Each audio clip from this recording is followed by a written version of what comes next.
My husband and I have been married for over a year, and he knows what I make hourly, but I don't just hand money over to him.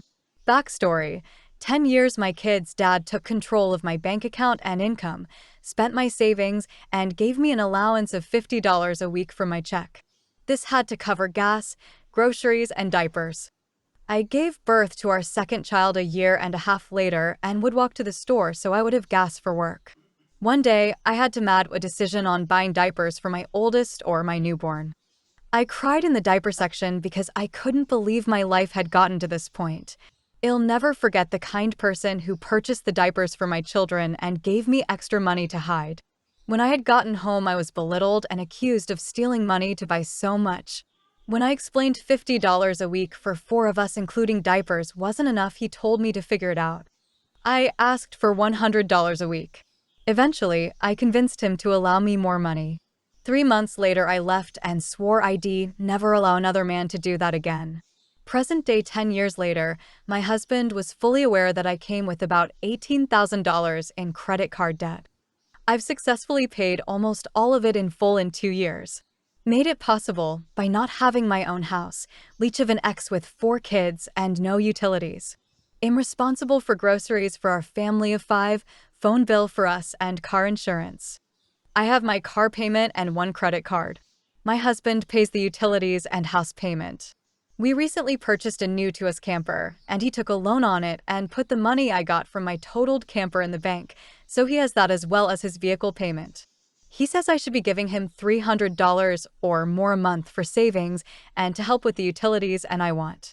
If something happens to him, I can't access that account to pay bills, etc. I don't believe him on his account at all. I opened an account 5 months ago and have $250 a check placed into it for safekeeping. I also must get school supplies, kids' clothes, etc.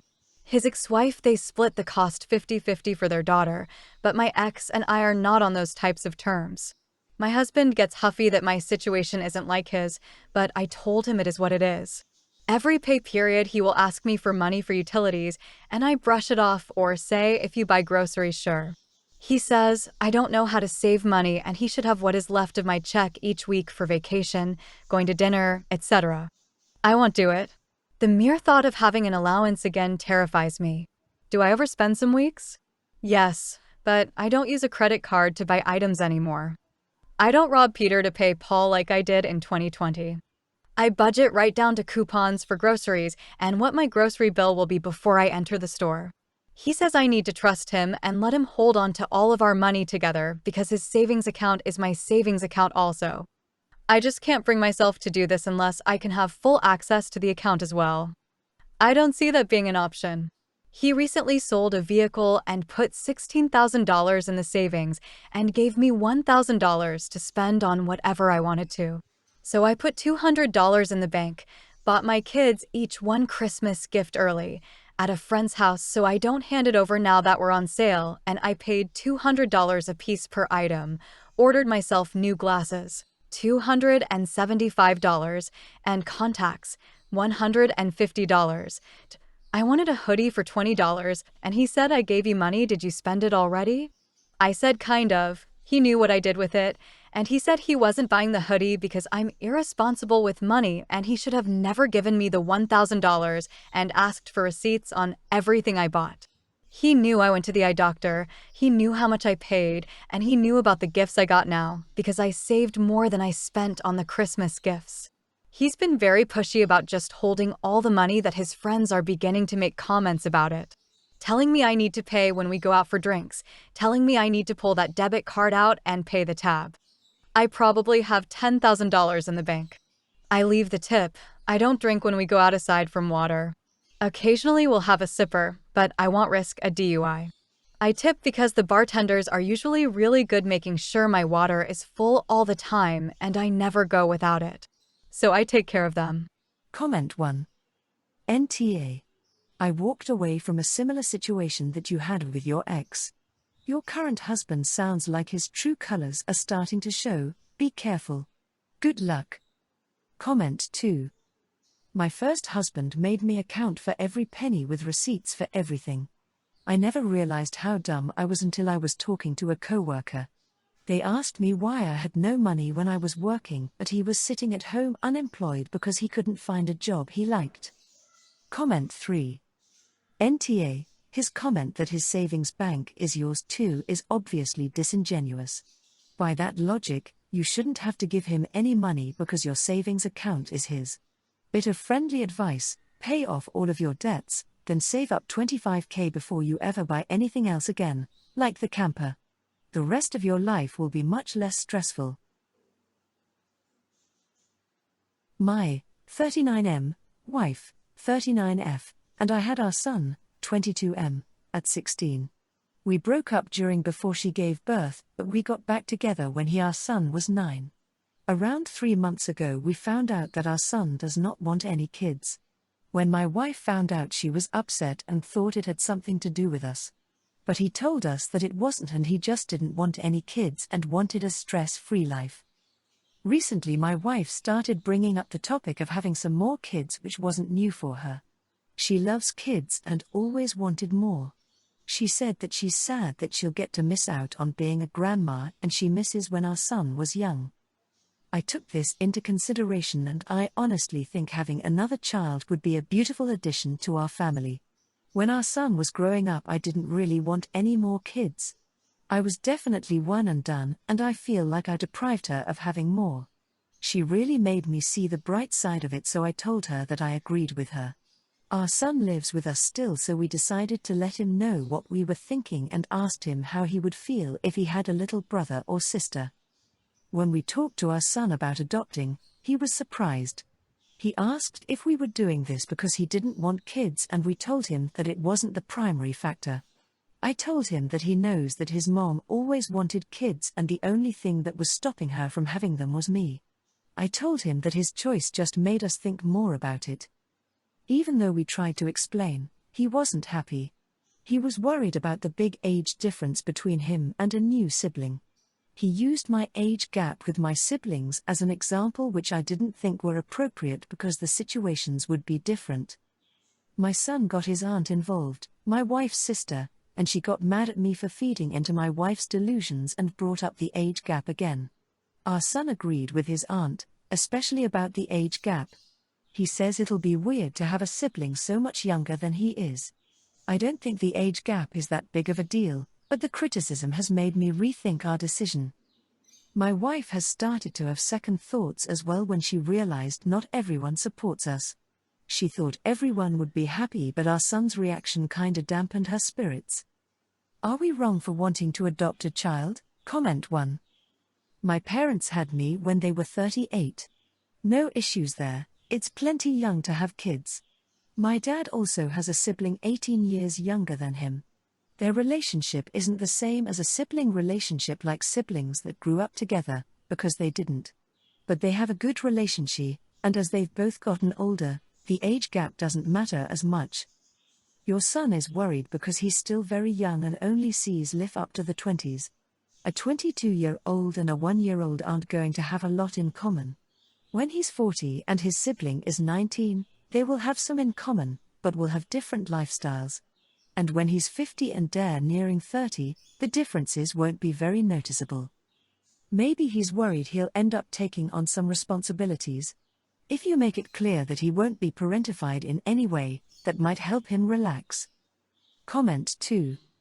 I see where you're coming from, but I think at the end of the day, it's more about you and your wife's desires, as long as you're prepared for the dynamics it might introduce. It's not uncommon for older siblings to feel disconnected from much younger ones, or for that matter, take on a more uncle-like role, which could actually be quite enriching. Your son may just be processing the idea and might come around. After all, his role in this is not as a parent but as a sibling. Remember, family dynamics are complex, and what works for some may not work for others. It's all about finding the balance that suits your family unit. Okay, so my 40F husband 40M have been off and on since we were 12, broke up at 22, took a 17-year break and got together 3 years ago and have been married for a little over 2. He spent almost 3 years with an ex and they broke up about 10 years ago. The ex, who I will call Patty, and my husband Doug broke up on good terms, and she will reach out here and there to say happy birthday, Merry Christmas, and she reached out when she heard we were getting married and gave us her congratulations. Saturday night we went to the local bar and she happened to be there and we all sat together drinking, talking and just hanging out. I was 3 Jack and Cokes in and I cannot remember how it got brought up, but Patty at one point said, well, at least I will always be your favorite girlfriend. I laughed and said, wouldn't I be his favorite girlfriend since I'm the one he married? She stopped smiling and just looked at me. She finished her drink and left not long after that. Last night Doug got a long message from Patty saying she was really shocked at how jealous, immature, petty and mean I am given my age, and that I should be more secure in our marriage and in myself, and that it's okay for Doug to care about others besides just me. She also told him how much him telling her she was his favorite girlfriend all those years ago had always meant to her and can't understand why I had to shit on it. Doug told her he was sorry what I said upset her, but that I was just saying a fact. I was the favorite girlfriend and that's a huge reason he married me. She sent back another long text saying, I just think I'm better than her because Doug had a very firm stand that he would never marry, he didn't care if he had a gun to his head, it wouldn't happen. When we reconnected this time he asked me to marry him after a month and we married after 8.5 months. Doug told her that it wasn't true, I don't think I'm better than anyone, and said again he was sorry she was hurt but that I said nothing wrong, told her the things she was saying about me aren't true and to be speak about me like that again. I truly never in a million years would want to hurt anyone's feelings. I said I was his favorite because I feel like you marry your favorite person, don't you? Why would you marry someone who isn't your favorite? So am I the a-hole here? Doug told me it's not in any way on me that she got hurt. My best friend said that I didn't say anything that wasn't true and thinks maybe Patty is going through some stuff or just went through a breakup and is just taking it out on me. Comment 1. NTA. You did nothing that wasn't true. I just want to point out that Doug is the real MVP here. He could have taken her side, or gone neutral, or simply asked you to apologize to Patty for the sake of the friendship or whatever. I'm just in awe that he defended you and stuck to his guns when Patty continued to argue. He showed her he loves and prefers you. Good for him. I've read so many stories in which the man takes the ex's side, it's sickening. Comment 2. NTA. Sounds like you tried to lightly play off her odd remark, and instead of laughing and moving on, she turned it into a whole thing. It was a really awkward thing for her to say and your response should have given her a chance to realize she had put her foot in her mouth. I'd just try to move on and not worry about it anymore. My family and I have moved states. It has been a hard move, especially for my oldest daughter Catty. She is in 6th grade.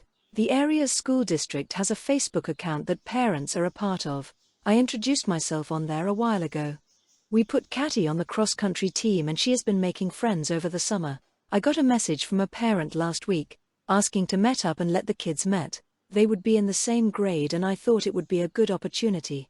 We went yesterday at the local pool. I met Melanie and she wouldn't make eye contact, was very soft-spoken and overall didn't seem to be paying attention. The kids were playing while I talked to the mom. She has always been in the area and was excited her kid was getting a friend.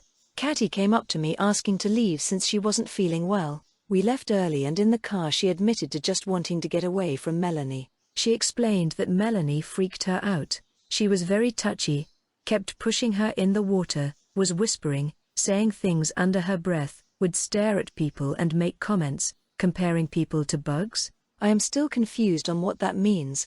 Catty told me she was uncomfortable and doesn't want to hang out with her again. The parent messaged me and asked when they could do it again.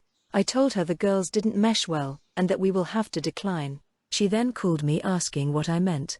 I told her that Catty wasn't interested in hanging out since they don't mesh together. I was trying to be polite about it. This went on for a while and she told me that they kids just needed to be around each other more. I told her no to that. It went on for a while. She asked to talk to my husband, which is when I snapped. I told her no, and that I was trying to be polite, but your kid is weird. Melanie makes my kid uncomfortable and I don't know what the hell is up with her, but we will not have another playdate. She went on Facebook, and it going around about how the new family are jerks. It seems to not be going anywhere, but I am wondering if I was a duck. Comment 1. She asked to speak to your husband. As in, she thought that was the social equivalent of asking for the manager. Let me speak to the person in charge of you, basically. Nope. Absolutely not. NTA. My guess would be that there's a reason why her daughter evidently doesn't have any friends, and at least some of it originates with the mother. Comment 2. I'm going to also go with ESH. Because instead of calling the child weird, you should have said something like, Catty was uncomfortable with the way your daughter was pushing her in the water and the way she continued to touch her. She didn't like the comparisons Melanie was making between people and bugs. Unfortunately, this means it would not be a good idea for future get-togethers, and I take my daughter's comfort seriously and never want to make her feel as if she has to be in an uncomfortable situation just cause. I also find it alarming that you think talking to my husband will change my stance on this situation, as he was neither present at the get-together nor willing to allow her child to be uncomfortable. Comment 3. I'm sorry, but this is not an ESH. She kept pushing after being told no more a variety of times, and she kept asking why to her responses. If OP says my daughter is uncomfortable, the other mom is going to ask why. She was going to push until OP gave in or said something like that. Sure, it's mean to say a kid is weird, but she didn't say it to the kid, and there's zero reason the kid should know other than because the other mom ran her mouth after acting pushy.